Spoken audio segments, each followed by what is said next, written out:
राजनीति बड़ी गजब की चीज है। आरोप प्रत्यारोप तो लगते ही अभी पूरा लाइन घुमा रहे थे। मुलायम सिंह यादव जी पे आय से अधिक संपत्ति का मामला दर्ज होता है। सीबीआई कितने दिन में क्लोजर रिपोर्ट दे देती है और उसके बाद कोर्ट की टिप्पणी क्या आती है? कोर्ट की टिप्पणी आती है। मैं किसी नेता को कोर्ट नहीं कर रही हूँ, कोई बुकलेट नहीं बता रही हूँ। देखो भाई, देखो परेशान ना हो। हाँ, परेशान ना हो। मैंने उनको भी झूठ देखिए, झूठ अभी बता रही हूँ मैं कि क्या कोर्ट की टिप्पणी होती है कि सीबीआई आपका काम किसी को बचाना नहीं बल्कि सत्य सामने लाना है। और मैं चैलेंज करती हूँ, अगर कोर्ट ये स्टेटमेंट नहीं दिया है तो आते हैं राहुल गांधी पे। राहुल गांधी जी जब बोलते हैं ना विदेश में, तो मुझे लगता है कहीं और तो नहीं लेकिन भारत में नीचे ना डिस्क्लेमर जरूर चलना चाहिए कि यह काल्पनिक कथा है, इसका सच्चाई से कोई वास्ता नहीं है। न ही भारत के न्यायिक व्यवस्था से इसका कोई लेना देना है, न ही भारत के न्यायालय में इन सारी बातों का कोई साक्ष्य है। ये डिस्क्लेमर जरूर चलना चाहिए। और बात विचारधारा की हो रही है तो विचारधारा तो है अलग। विचारधारा अलग तब होती है जब आप कश्मीर में दलितों को 2 दर्जे की नागरिकता 370 दे करके बांधे हुए होते हैं और ये सरकार आकर के उस दास्तां से मुक्त करती है तो विचारधारा है अलग।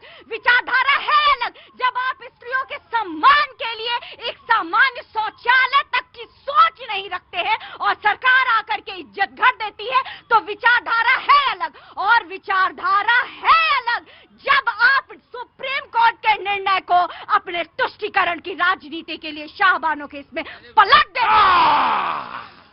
तो ये था रिस्पॉन्ड। लेकिन जी ऑफ कोर्स मैं दूंगा बिल्कुल दूंगा। बस 5 सेकंड। इन्होंने भी कहा कि नेताजी पर मुकदमा दर्ज हुआ। किस सरकार ने किया था? कांग्रेस ने किया था ना। उसी सरकार में आय से अधिक संपत्ति का मामला खत्म हो गया। इसमें वो दोनों बात क्या है? इसमें तो आपको मैं बता रहा था कि जो लोग बीजेपी में आ गए हैं उन पे मामला सब खत्म हो गया। बताइए कौन चल रहा है? मैं कोर्ट की टिप्पणी बता रही थी कि कोर्ट ने सीबीआई क्लोजर रिपोर्ट पे क्या कहा। बात को आप जलेबी की तरह घुमाएंगे लेकिन बात वही रहेगी जो न्यायालय ने कहा। सरकार में भी कोर्ट ने कोर्ट में जो फैसला इसी सरकार ने वापस भी ले लिया। बोले इन्होंने तो भैया चोर मौसेरे भाई आप तो दोनों जन एक ही हो ना। 2 बबुआ 2 नमूने जो बता रहे हैं आप दिल्ली में और लखनऊ में दोनों एक ही तो हो ना। और दूसरी बात मैं कहना चाहता हूँ, आपने ईडी सीबीआई की बात की है। मुलायम सिंह यादव जी ने खुद कहा था। देखिए अब आप देखिए no this is not the way, this is not the way. देखिए आप नियम का उल्लंघन कर रहे हैं, फिर आप परेशान मत होइएगा। हमें कांग्रेस की सरकार में क्लीन चिट मिल गई तो कांग्रेस और समाजवादी तो एक ही साथ खड़ी है, एक ही घाट का पानी पी रही है तो क्लीन चिट तो मिलना है। और दूसरी बात तो कहना चाहता हूँ, मुलायम सिंह यादव जी ने ईडी सीबीआई कांग्रेस के ऊपर आरोप लगाए थे कि कांग्रेस ईडी सीबीआई विपक्ष के ऊपर छोड़ देती है। वो भी तो आप बताइए। एक विदेश नीति की बात की अभी हमारे कांग्रेस के प्रवक्ता ने। सबसे ज्यादा सर्वोच्च नागरिक अगर सम्मान किसी प्रधानमंत्री को मिला है तो श्री नरेंद्र मोदी जी को मिला है। जितने भी प्रधानमंत्री आए सबसे ज्यादा सर्वोच्च नागरिक सम्मान अगर किसी को मिला है तो श्री मोदी जी को मिला है। और मैं कहना चाहता हूं विदेश नीति, ये विदेश नीति ही है जो सर्जिकल स्ट्राइक करके भारत का किसी ने सबूत नहीं मांगा और किसी देश ने उंगली नहीं उठाई। ये सर्जिकल स्ट्राइक करके ऑपरेशन सिंदूर करके जो है एयर स्ट्राइक करके देश को मजबूत किया है तो सिर्फ मोदी जी ने किया है। आपने तो सिर्फ सर्जिकल स्ट्राइक ऑपरेशन सिंदूर पर सवाल ही खड़े करते रह गए लेकिन आपको कुछ मिला नहीं। राइट टेक इट ओपन जी। आइए of course now the panel will be open. हाँ जी मुझे लग रहा है कि नेता प्रतिपक्ष के रूप में राहुल गांधी जो देश को प्राप्त हुए देश के लिए बड़ी सौभाग्य की स्थिति है ये। अरे no, सर देखिए आप बुजुर्ग हैं, मैं आपका बहुत सम्मान करता हूँ। 1 मिनट को चुपचाप खड़े रहोगे। जी आप क्या कह रहे थे? सर मैं कहना ये चाह रहा था, मैं मतलब मेरा देश एक कानून ऐसा लाने पर विचार कर रहा है जिसमें जो अवैध नागरिक भारत के हैं उनको जब डिटेंशन सेंटर भेजा जाएगा, सत्यापित हो जाएगा कि ये अवैध हैं, तो उनकी जनसंख्या वृद्धि की जो क्षमता है उसको नष्ट करने के बाद ही उनको देखिए मैं कह रहा था कि जो तमाम देखिए वो राहुल गांधी जी ने बड़े सत्यता के साथ पहले तो उन्होंने ये भी माना अपने घर में बैठ के विचार न बनाया करिए अपना। हाँ घर में बैठ के विचार मत बनाइए कि ऐसा करें। देखिए मुझे मालूम है बहुत सारी चीजों का रिएक्शन होता है दिमाग में, पर सबसे बड़ी बात चीज है कि हम सामंजस्य और सौहार्द।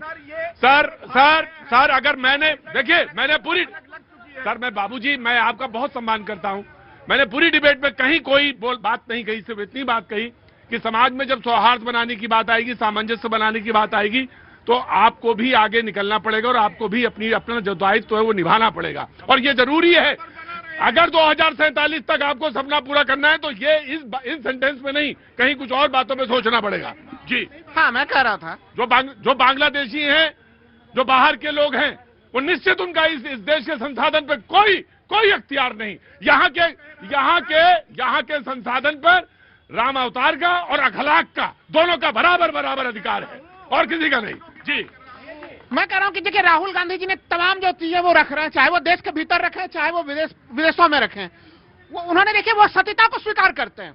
अगर उन्होंने अपने बयान की शुरुआत में भी कहा कि हाँ मोदी जी के बहुत सारे प्रशंसक हैं, तो वो देखिए वो स्वीकार कर रहे हैं नेता प्रतिपक्ष के रूप में भी कि बहुत सारे लोग हैं भारत में, मोदी जी के समर्थन में भी कई सारी चीजें चलती है, लेकिन अगर भारत सरकार की नीतियों में कई खामियां होंगी तो उसको वो डंके के चोट पर उठाते हैं। इस समय अगर हम लोग देखें कि अभी यहाँ पे कहा जा रहा था कि मोदी जी को विदेशों से बहुत सारे पुरस्कार मिले, बिल्कुल मिले, मोदी जी को विदेशों से पुरस्कार मिले, सर्वोच्च सम्मान मिले, लेकिन अभी हम लोगों ने देखा कि वैश्विक असमानता सूचकांक जो वहां पर रिपोर्ट जारी हुई, उसमें फिर ये चीज भारत के बारे में दिखी कि भारत में जो है कि अमीर और अमीर होता जा रहा है, गरीब और गरीब होता जा रहा है। केवल 1% व्यक्ति हैं जिनके पास देश के 40% संसाधनों के ऊपर उनका प्रभाव दिखाई देता है। तो ये कई ऐसे मामले हैं, यहाँ पे देखिए तनाव की स्थितियां यहाँ पे दिखाई देती हैं। अभी हम लोग देख रहे हैं देश के अलग अलग हिस्सों में क्रिसमस मनाया जा रहा है, लेकिन उसमें भी तनाव फैल रहा है। क्या हम लोग एक ऐसे भारत की तरफ हम लोग जाना चाहेंगे? कहाँ तनाव, कहाँ पे कौन सी चीज में तनाव फैल रहा है? सर अलग अलग जगह पे, कई जगह पे लोग क्रिसमस मनाना चाह रहे हैं, उसमें भी तनाव की स्थिति। देखिए ये मैं बिल्कुल मैं बात रखता हूँ। मैं अगर आप वो बात कहेंगे, मैंने उस पर रोका तो मैं आपको इस पर भी रोकता हूँ। कहीं कोई तनाव नहीं, ना कोई क्रिसमस मनाने में कोई किसी को, मैंने आपके क्रिसमस मनाने पे रोका? किसी ने आपको रोक लिया? आपको रोका किसी के? और देखिए, हाँ जी, भ्रम फैला रहे हैं। भ्रम मत फैलाइए। देखिए भ्रम मत फैलाइए। गजब का सेंटेंस बोल दिया आपने कि यहाँ पे भ्रम फैलाए। मैं नहीं पूछूंगा तुमसे, नहीं, तुम खड़ा रहो चुपचाप। आपके मन में जो बात आ जाए आप बोल दीजिए, ये नहीं होगा। गलत जो है वो गलत है, चाहे उधर से बोला जाए चाहे इधर से बोला जाए। कहीं किसी ने ना तो क्रिसमस बनाने में रोका, बल्कि आप 25 को आइएगा, केक मेरे से खाइएगा। सीपी पे तो मैं हर साल देखता ही रहा हूँ सर, उस दिन आपके कार्यक्रम गलत है। नहीं, मैं आहत होता हूँ, मैं तो खुद ही चाहता हूँ कि ये देश सर्वधर्म संभाव का देश बना हुआ रहे, लेकिन जब यहाँ पे हम लोग ये चीजें देखिए, ये तो यहाँ तो सर्वधर्म संभाव की बात है और हम बात कहते हैं और उस पर हमारी गारंटी है। बिल्कुल पड़ोस में आपसे बोलने में एक बार भी मुंह से नहीं निकलता है कि पड़ोस में क्या हो रहा है, पड़ोसी मुल्क में क्या हो रहा है, ये नहीं निकलता है आपसे। पड़ोस में जो चीज हो रहा है, मैं तो कहूंगा भारत सरकार से कि बांग्लादेश में जो स्थितियां बनी हुई है, अगर वहां पे सैन्य हस्तक्षेप करने की भी जरूरत है, वहां पे अगर आपको कूटनीतिक हस्तक्षेप करना, मतलब आप जो कहेंगे वो एक्सट्रीम में ही कहेंगे, आप नीचे की कोई बात नहीं सोचते। हम कह रहे हैं इन बुजुर्ग हैं, मैं इनसे कह रहा हूं समरसता और सामंजस्य की बात। आप कह रहे हैं कि वहां सैन्य हस्तक्षेप कर देना चाहिए। कूटनीतिक भी बोला कि अगर नहीं, कूटनीति की ही होना चाहिए। भाई अपने वहां आग लगी, हम अपने यहाँ भी आग लगा ले क्या? क्यों आग लगेगी सर? लेकिन न्याय मिलना चाहिए लोगों को, और हम यहाँ पे दक्षिण एशिया का भारत एक शक्तिशाली देश है, और उस भूमिका का निर्वहन अगर भारत ने